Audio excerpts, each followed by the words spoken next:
What's Hello. up? Oh, okay. Okay. What's up? No, do it again. Action.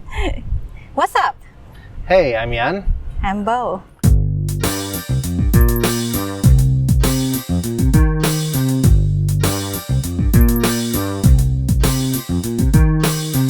Now we're going to discuss about the culture of corruption that there is among people who are in power in Thailand. And one of the clearest cases in recent times was Prawit's watches. Can you tell us about that? Oh, yes. It first happened with his watch appeared in the media as he tried to cover his face from the sun. And that's like, what is it? What's the brand? It's very expensive watch. Cost like over $1 million baht. Yeah. And then there are these like cyber spy, basically people in the cyberspace who then track a lot of his pictures and found out, wow, he's got this kind of expensive watch for like over 20 watches. And in the law in Thailand, it says that when you come to a political post, you will have to declare your asset. Right. So Prawit, we forgot to mention, did not declare is the deputy prime minister under the junta. And indeed, he owns like almost $1 million in watches, or at least, let's not say he owns, but he has been seen in public with all of these watches. On his wrist. And there is no way that he could have bought that with the money he earns for the duty. Exactly, and when the law said that you have to declare your asset before and after you get on the post like that, and those watches are not in the list, and that's when the problem arises. Yeah, they basically he failed to declare those as assets, and when he was questioned about it, he told that he just borrowed them. He borrowed $1 million of watches from a friend who happens to be dead. Yes. So that's why in Pratet Kumi, the viral rap song from last year, there was this line saying Pateti Nalika Romoto Pen Kong Sop, which is like I guess you know the song, yeah. Oh, I love that song. And that means the country in which the watch of the minister belongs to a corpse.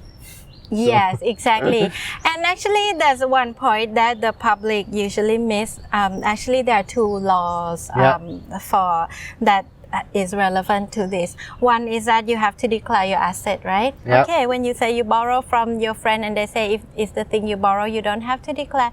But actually, there's another law saying that as the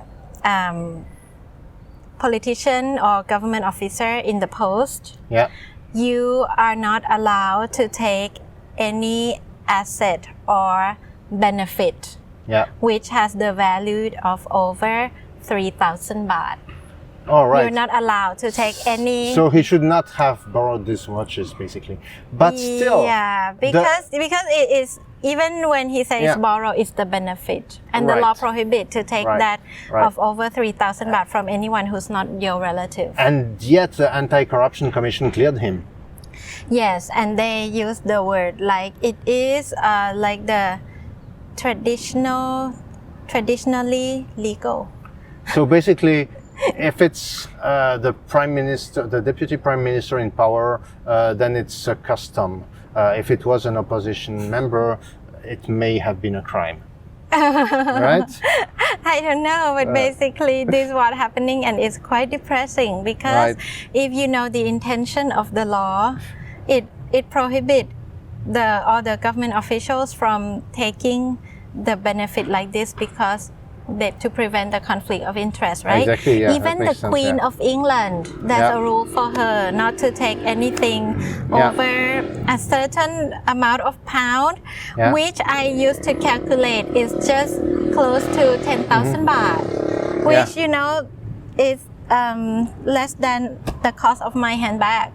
Oh, you have an expensive handbag though. I got it as a gift. Okay. Yeah. So which is fine because you are not holding office. Yes. Right. Okay. So even the Queen of England cannot take that. See, and I will not mention whether the King of Thailand can take the gift or not. I will not mention. Indeed, I will not mention whether the king of Thailand accepted very expensive gifts. It's something you can look up for yourself if you're interested in the matter. The answer is So not we'll too hard to skip find. it altogether. Yeah, right. Another case, which is much more recent, just a couple of days ago. There's the minister of, I can't remember what, I didn't even know the guy before. Anyway, his name is Thammanat. He was in Australia earlier in his life, and an Australian newspaper. When he was 27 years old. An Australian newspaper has uncovered that under a different identity, he was sentenced in Australia 4 years in jail for heroin smuggling. Okay, so this is what this is the claim by an Australian media who basically took the challenge that he publicly made that. Okay, I only jail in Australia for 6 or 8 months, and I did not do drug smuggling. I only be in the wrong place at the wrong time. And if you want to check, you can go check at Australian court. So the Sydney Morning Herald, right? The news agency just posted on their Twitter that, okay, this is what he said, and this is what we did. We did check. And then they released what they claim that they found out. And it appears that there's two different stories. Problem is in our current constitution. There's a clause saying that if you used to be jailed with the criminal charge, you cannot be in ministerial post. And that's where the problem lies. Although there's argument that it's Australian jail, it's not under Thai law. So but now it's the big question. That's the thing. So basically, it has surfaced that this guy was a heroin smuggler back in the days, and now he is responding by threatening to sue the Australian newspaper, as if he could do that there and win. And also, more importantly, the government is still backing him and siding with him, saying, it's not like it's a real crime because it happened abroad, right? So, well, it's not a big matter. Of course, $1 million heroin trafficking is not a big matter, I guess, if you're a minister on the right side of the fence. But there's really a willingness for the government to swallow that and to dismiss public criticism on that. I think this will add on to the public perception that if you are in their side, whatever you do is right. And even when it's against the constitution. Because if you look at another case, I think Thanathorn, who's one of the leading opposition members, he had a parliament seat that he was expelled from because of a conflict of interest. And some other members of parliament with the same kind of conflict of interest have not been expelled by judgment of the Constitution Court. And that's typically a case where, as we discussed in a previous segment, the court is acting in a contemptible manner, but we cannot say that, although I just did, I'm sorry. Well, actually in these kind of cases there are detail in it. But what the point I want to make here and share with you, maybe I want to point out that this is the problem with the constitution actually. Going back to Thammanat case, and then we'll go back to Thanathorn's case. For Thammanat case, I don't know whether it's right, to put in the constitution and say that if you ever have the criminal case and be jailed, you're not allowed to be the minister. My feeling is that this clause is not really right, and it did violate the basic human right of your political right. The right to choose should be upon the people, whether or not to elect the person who used to be jailed 30 years ago to be their representative or not. I personally don't feel that people should be punished beyond. You mean the jail is enough already, and they should be cleared after that once they have served their time? I think the criminal case should end within itself. Whether or not the society will accept him to become in this post is another matter. And I personally feel like whatever you are, any person, whatever you are 30 years ago. It's not the same person you are today. And I don't feel that it's right to jail someone forever. Even figuratively. Exactly. And that's another another issue as the whole. But the problem with this constitution is that it's written there with the intention to block someone else to return to politics. Someone like Thaksin, Yingluck, Nai Phat Surapong, or the politician from another side. They get a lot of the jail term and lawsuit against them.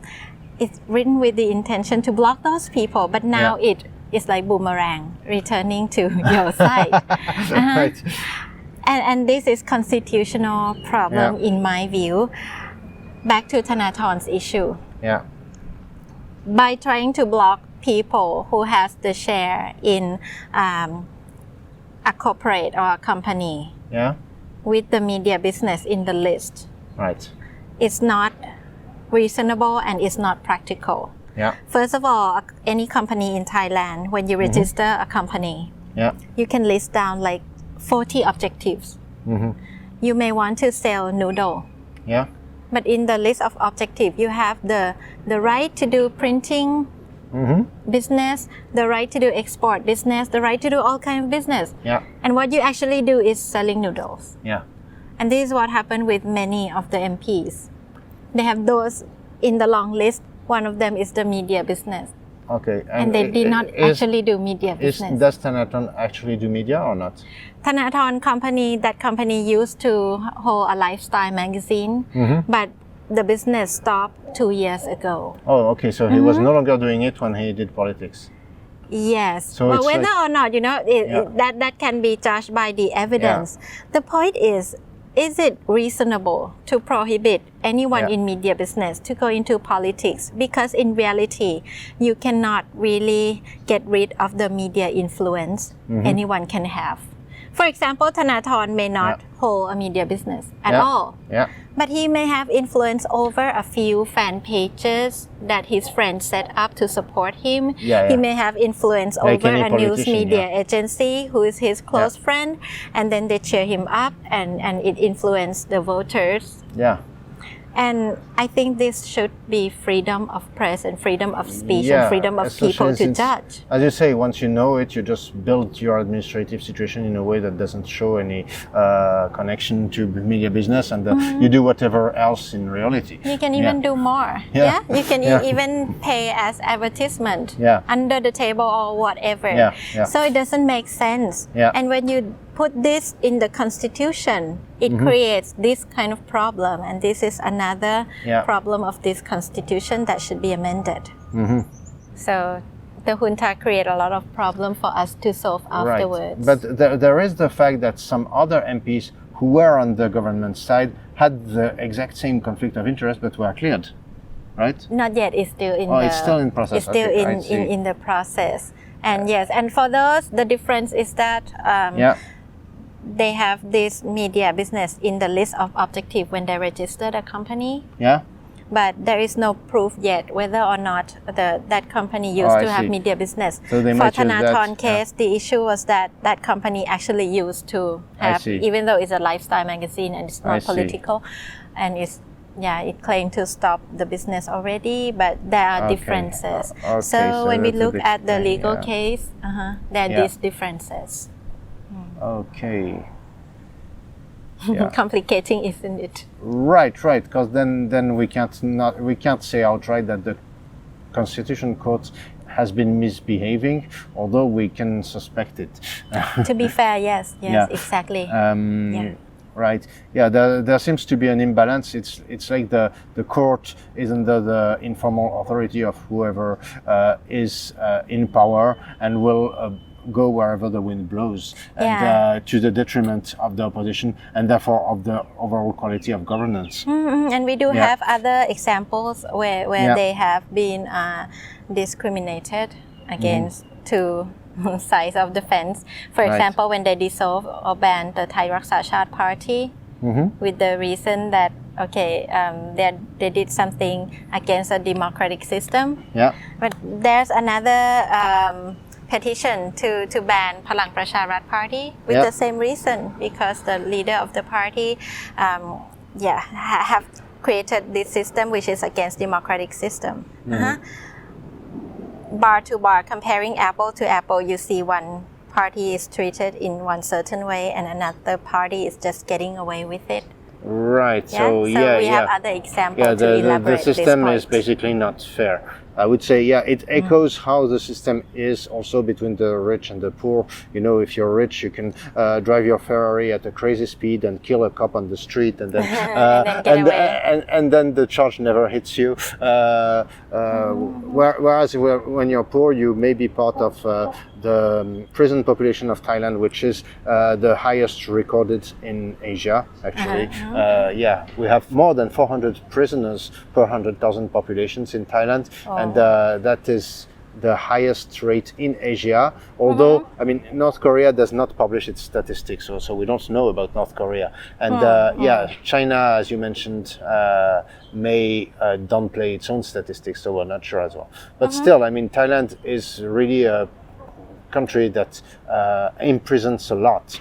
But it seems to be free for all when you have the money and the connection and you're on the right side of the fence. And the problem is quite complex, but usually people tend to simplify it by just putting the blame on the court. You know, to be fair, I have to make a remark that the court is at the end of the road already. I see. The unfair treatment is usually done before the case reach the court, whether or not to dismiss the case or to push the case forward, and how to collect the evidence and all. That was done by the police, by the attorney. So when it comes to the court, there's not very much that the court really could do. And I don't talk about the prosecution court. Talk about the criminal court. So don't put all the blame on the court because it's not fair. But it's the whole system. Right. Yeah, there is another line of Pathet Kumi which is pathetic on me. Right? I mispronounced it, but you got it anyway. I got it. Yeah, we will insert the song for you. Yeah, it's the country where those with a status can commit any form of corruption and get away with it. So, and we hope to change it one day. Okay. Cheers, guys. Bye. Bye.